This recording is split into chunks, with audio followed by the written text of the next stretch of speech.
কুনাফা chocolate আমিও বানিয়ে ফেললাম। সেই ভাইরাল কুনাফা চকলেটটাই আপনাদের সাথে শেয়ার করব। খুব শর্টকাটভাবে যে কেউ বানাতে পারবেন এই চকলেট। যারা অনেক বেশি বাদাম আর চকলেট পছন্দ করেন এবং ভিতরে কিন্তু খুব ক্রিস্পি থাকবে এই রেসিপিটা। চলুন কী কী উপকরণ লাগে দেখে নিই। হোয়াইট চকলেট নিয়েছি, মিল্ক চকলেট নিয়েছি, ডার্ক চকলেট নিয়েছি। এটা আপনারা চাইলে হোয়াইট আর মিল্ক দিয়েই করতে পারেন। ডার্ক চকলেটটা কিন্তু আমি একটু কালারের জন্য আমি মিক্স করে এটা 1 মিনিটের মতন মাইক্রো ওভেনে দিয়ে কিন্তু আমি মেল্ট করে নিয়েছি। এদিকে আমি এভাবে মোল্ড নিয়েছি দেখেন।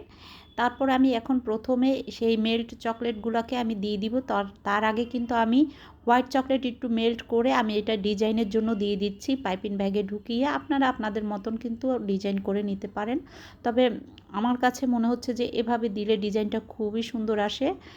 তারপর আমি এখন এটা কিন্তু কোনো রকম ঠান্ডা করতে হবে না। তারপরে আমি এখান থেকে সেই মেল্ট চকলেটগুলো দিয়ে দিব এভাবে করে, দিয়ে তারপরে সুন্দর করে ঘুরিয়ে ঘুরিয়ে এটাকে সেট করতে দিয়ে দিব। তবে এটা কিন্তু আপনারা নর্মাল ফ্রিজেও রাখতে পারেন, আবার কিন্তু বাইরে আপনারা প্রায় 1 ঘন্টার মতন রাখলেই কিন্তু আপনাদের এটা সেট হয়ে যাবে। তবে আমি বাইরেই রাখবো। এই যে আমি এখন ওইটা সেট হতে হতে কিন্তু আমি এটা বাটার দিয়ে দিলাম। একটা বাটারের 3 ভাগের 1 ভাগ দিয়ে দিলাম। এখানে আমি দেশি সেমাই, পাকিস্তানি যে সেমাইটা পাওয়া যায় সেটা নিয়েছি। এটা ভালো করে ভেজে নিতে হবে, একদম লাল লাল করে ভেজে নিতে হবে, মোচমোচে করে। এখন ওইটা ঠান্ডা করতে দিলাম। এদিকে পেস্তা বাদাম দিয়ে দিলাম আমি ব্লেন্ডারে দিয়ে, এখন কিন্তু মিহি করে নিলাম। ঠিক এভাবে মিহি করে নিতে হবে। এখন আমি এখানে দিয়ে দিব কনডেন্স মিল্ক। আমি কনডেন্স মিল্কের মানে 1টার 3 ভাগের 1 ভাগ দিয়েছি। আপনারা মিষ্টি কতটুকু খান ঠিক অতটুকু দিবেন। এটা দিয়ে দিলাম আমার হুইপড ক্রিম। আমার কড়াই ছিল আগে, আমি একটু গ্রিন কালার দিয়ে হুইপড ক্রিমটা দিয়ে জাস্ট আমি কিন্তু এটা ব্লেন্ড করে নিয়েছি। তারপরে সেই সেমাইগুলো কিন্তু একদম ঠান্ডা, সেমাইয়ের মধ্যে সেই ব্লেন্ড করে দিয়ে দিলাম হুইপড ক্রিম। আপনারা ব্লেন্ডার দিয়ে বিট করেও নিতে পারেন। তারপরে কিন্তু আমি এরকম করে সুন্দর করে এটারে মিক্স করে নিব যেন একদম শুকনো শুকনো হয়ে যায়, কারণ আপনারা এভাবে করেই নিতে হবে। দেখেন কত সুন্দর কালারটা চেঞ্জ হয়ে গিয়েছে মিক্স করার পরে। এখন এটা কিন্তু সেট হয়ে গেছে। এখন আমি এখানে দিয়ে দিচ্ছি, দিয়ে ঠিক এভাবে করে সেট করে উপরে আবার চকলেটটা দিয়ে দিবেন। এত ঝটপট একটা রেসিপি আপনাদের সাথে শেয়ার করলাম।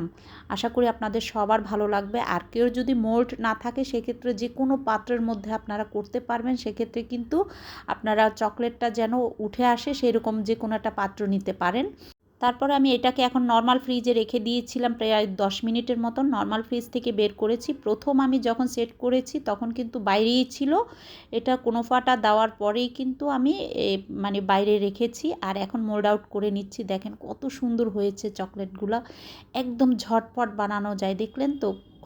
এখন আমি একটা আপনাদের সাথে ভেঙে দেখাবো আসলে ভিতরটা কেমন হয়েছে। দেখলেন তো? সেই ভাইরাল চকলেটটা আশা করি সবার অনেক বেশি ভালো লাগবে। আর এটা খেতে কিন্তু ছোট বড় বাচ্চারা সবাই খুব পছন্দ করবে। আর এরকম ঘরে তৈরি করে দিলে কিন্তু খুবই খুবই ভালো হয়। আশা করি এই রেসিপিটা আপনাদের অনেক বেশি ভালো লাগবে। আর ভালো লাগলে আমার ওখানেই সার্থকতা। যারা ফেসবুক থেকে দেখবেন অবশ্যই পেজটা ফলো করে দিবেন। ইউটিউব থেকে দেখলে চ্যানেলটা সাবস্ক্রাইব করে সাথে থাকবেন। আল্লাহ হাফেজ।